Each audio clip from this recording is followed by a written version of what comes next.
Hey guys, welcome back to Jimmy and the Pulsating Mass, or as my therapist likes to call it, Johnny and the Mass, because he can't be bothered to remember the full name of it. No, I'm kidding, I'm kidding. Uh, of this phone call with Windsor. This is kind of funny. I was expecting something different to happen here, I guess because I was looking at another playthrough on YouTube for a guide, and like the phone booth looked kind of dilapidated and the phone was off the hook. But I guess that's earlier in the game. Um, I guess this is probably a clue to actually go to Bluestaff River and find Windsor there for the freaking Legato Knights side quests, but I guess I was too dumb to realize that, so that's that's okay. We're going to do one of the memory zones that I completely forgot about, and honestly, it's spooky. But it's at this point in the game we've seen so much shit. We've seen Mr. Cat's dungeon. It's really not as impactful. I still like it, but like it's just not as impactful at this point in the game.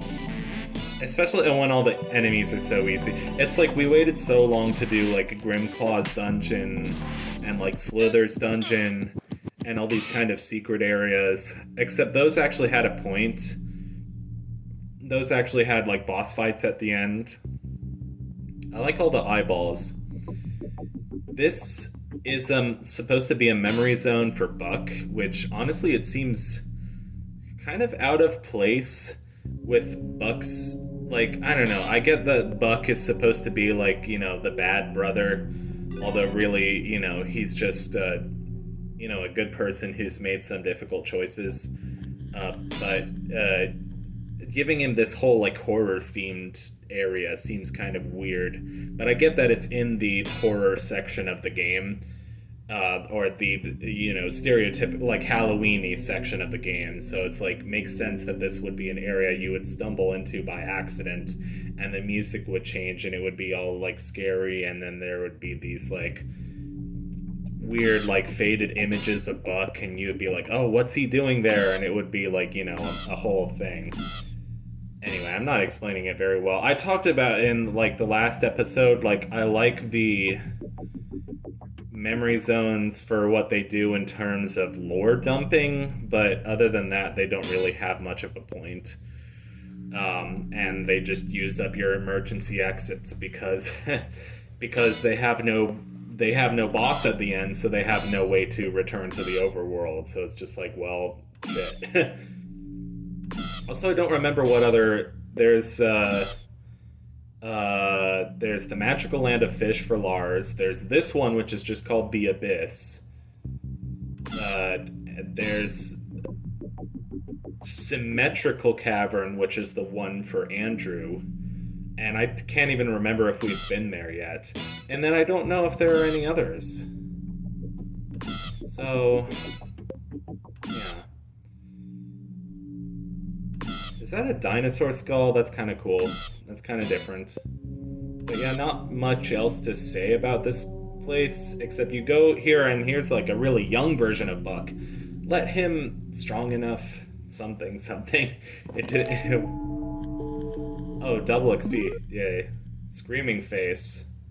So let's go back to the clubhouse and put the screaming face. I guess emergency exit is more convenient than the marvelous teleporter. I have tried to become a more confident speaker. It's just I have to give a lot of pause, and I have to think about the words that are coming out of my mouth. I just don't like. I feel more comfortable riffing than going off of a script, but like I don't know why I'm thinking about this. It's just when I'm put in situations where I have to talk in public.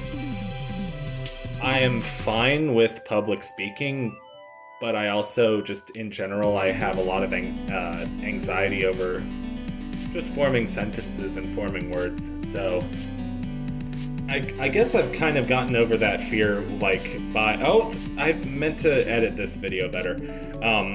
I've kind of gotten over that fear of just, like, talking and being more confident by doing these videos over and over and over again. I think when I started out these videos, I was not as confident as I am now. I mean, I think these videos have helped. So yeah, it's actually coming up in 2 months. It's going to be the 10-year anniversary of me starting this channel. So it's grown since then, for sure. Yeah, it's not grown into a successful YouTube channel or anything I could monetize, but that was never the point. So I'm fine with it. It makes me a little annoyed when people who don't know anything about YouTube assume that they do know, like, oh, you know, because, like, on my other channel, like, my quote-unquote serious channel, I have, like, actual music videos for my band and stuff, and they were like, oh, you know, are you monetized? And I'm like, no, I'm not monetized, because you have to pass a certain threshold of views to get monetized. And it's like, oh, well, if you're monetized, YouTube can put ads on your videos and you would get money. And I'm like, YouTube puts ads on my videos anyway. You don't understand. YouTube will put ads on your videos regardless of whether you're making money or not. So don't, like, come here telling me, you know, what I should be doing, like, trying to make a living off of YouTube, because it's honestly impossible, and the people who are doing it have spent a lot of time figuring out how to actually make a living off of YouTube. Anyway, I didn't stutter at all because I was angry about something and passionate about it, so I forgot to stutter. I love how that happens. I love the psychology of that. It's great. But yeah, yesterday in class I had to give a presentation, and I was like, everybody else was very calm and confident, but it felt like they were reading off of a script. And first off, I wrote a script for it like a month ago, but I hated it, but I felt like shit afterwards, because I was like, oh, my teacher must have hated that, because I was, like, kind of stuttering. I was trying not to stutter, obviously, as you do, but I was kind of thinking of my words on the spot. So I inevitably had to pause and have a few stutter moments. So yeah, I think I have a few undiagnosed problems, and one of them is a stutter. It's not very pronounced, but it just comes out when I have to think too hard about words that I'm saying. And then when I think about, like, oh no, I'm stuttering, it makes it worse. Like, it just kind of causes a chain reaction of, like, oh, I'm stuttering, I'm thinking about stuttering, I'm thinking about stuttering, etc., etc.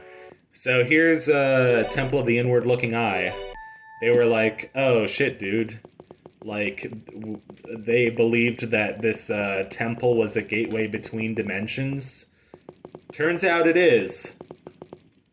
It's not a very good dimension. Let's just say this is a pretty fucked up dimension that we just walked into, and we're gonna see some pretty fucked up shit. Not quite as fucked up as Mr. Cat's dungeon, but or Mr. Cat's house, rather. There's just a lot of green water here, you know, it's kind of disgusting. It's a lot of green water, dude. Like walking around the sewer. Anyway, welcome to, Scary Cult of Fish. That's the, best way I can describe this dungeon. It's supposed to be Lovecraftian, but it's with fish, so it's kind of silly to me. And, like, the big, like, prophet dude that we're supposed to be scared of is just a catfish, and he just looks funny, because to me catfish look funny. Maybe, like, to other people they look scary, but, like, I really like the ocean, and I guess when I was younger, I used to be scared of like sharks and like creatures from like the deep ocean, but not really anymore. I just think they're cool. So the fact that this dungeon has sharks as enemies is fine, because the spiders are a different story. I have crippling arachnophobia. I should try to get over that someday, because it's bad. I have terrible fear of spiders, but sharks not so much. I've played enough Endless Ocean Blue World where I've got a kind of had the chance to get over my fear of sharks, which was never very big in the first place. I mean, real life sharks I'd probably have a problem with, but video game sharks not so much. Jimmy did his best. This, oddly enough, I like the, I like that he's doing the fucking pose from, like, the photograph at the end of The Shining, which is, like, associated with a satanic kind of, like, yeah, it's, like, supposed to be a satanic thing. I like the people who are chained and, like, their hair is floating upwards. That's kind of fucked up. Maybe we're upside down. That's why the hair is floating upwards. I don't know why the hair is floating upwards. I've said floating upwards too many times and now it doesn't sound like a word.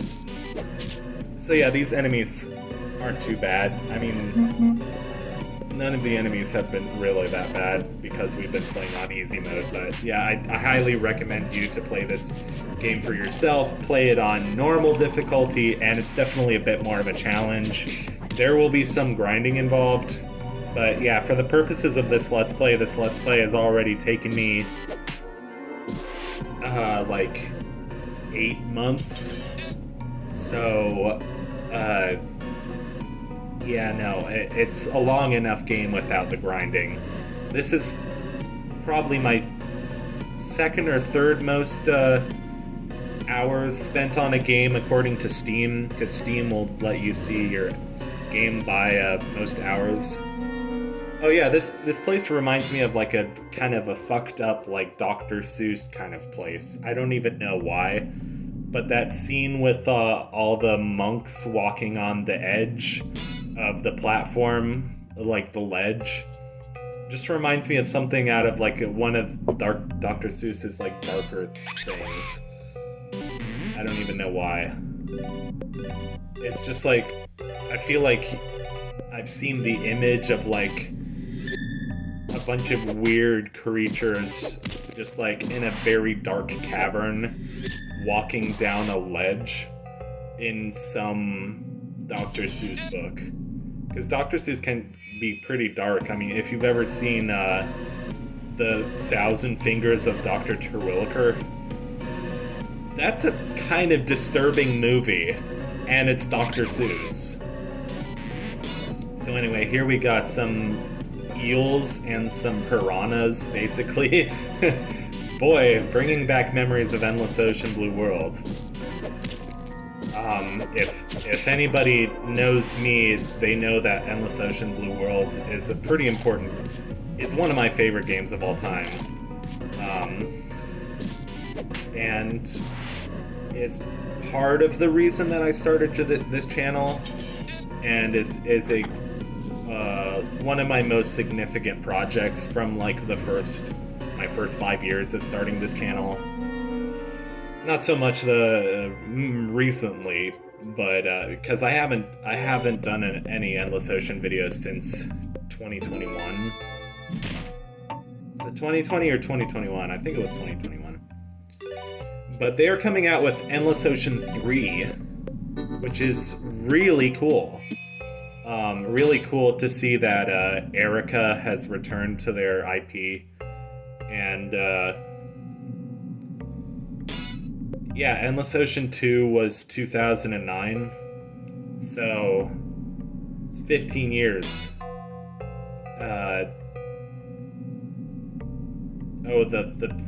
The weird like people are gone. I I like how you have to go through those rooms in a very specific order because of the way the dungeon is designed. It's cool. It's very cinematic. It's like, okay, there's one way to go. Okay, a new path has opened up. Really just for the sake of you going to a dead end, but like seeing a very weird like cinematic, like either the person going through the secret door. I was expecting there to be a secret door because we saw the person going through the secret door, but there isn't. We come here and the walls are bulging, and I'm not sure why the walls are bulging, but I thought maybe it was because of the that Lovecraft story that has to do with Cthulhu and the whatever the underwater city is. So I guess this is based on Lovecraft and the whole like underwater city of Rye or Rye or whatever it's called. Cthulhu Fatagan.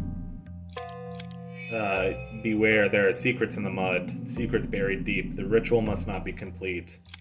Beware, only death waits you there. Soon you'll be with us. How long did I spend on this boss? Like, 18, 19, 20, 21, 22 and a half. It's like 4 minutes. It wasn't that bad. I was like, we've still got 7 minutes left of the video, so it's not, yeah. But yeah, the boss coming up is a real bitch, and there's a reason I saved this dungeon for last. This is the final nightmare zone, by the way, yay, except for Dark Dungeon, but that's like a board game, so that doesn't count.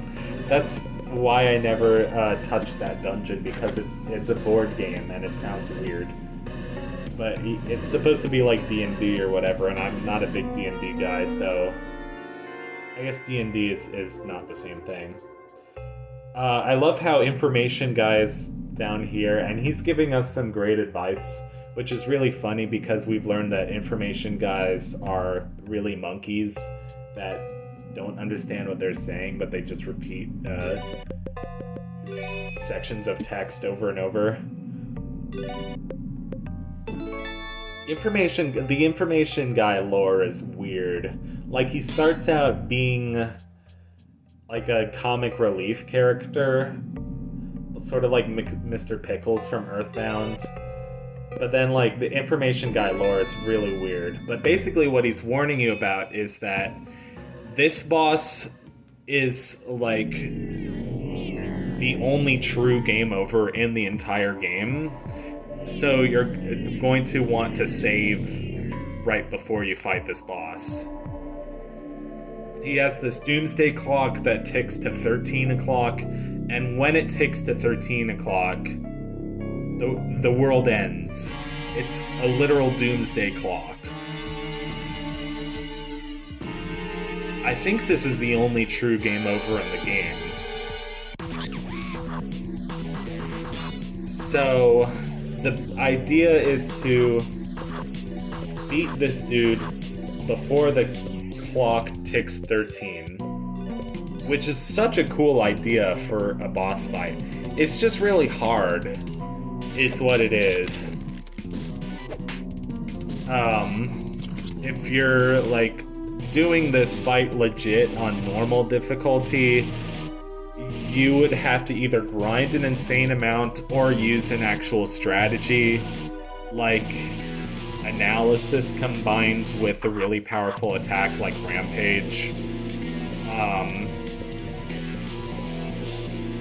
I should be better about stuff like that. The thing is though, like, if you, like, analysis only works if you don't get attacked on the next turn, and you can only use it once per fight, so it's a bit risky, and I like doing my normal strategy here. What's really cool is that we can use both Jimmy in his Punch Tanaka form and Andrew, or the Master Criminal spell, to steal time, literally, and get some extra time to fight this guy, which is 100% fucking necessary. Like... So, you actually get a difference here. With Jimmy, you steal time at all 100% chance. Oh, no. I'm thinking of the Gammy fight. That was interesting. Where you could steal a 2, you could steal a 4, you could steal a 3. Here you can only steal 1 hour at a time. And, does it do 1 hour every turn, or every couple turns? Lars is being squeezed, that's not good. Don't accelerate the fucking clock, dude. Anyway, we're doing some pretty powerful attacks here. Magnificent Combo is pretty good.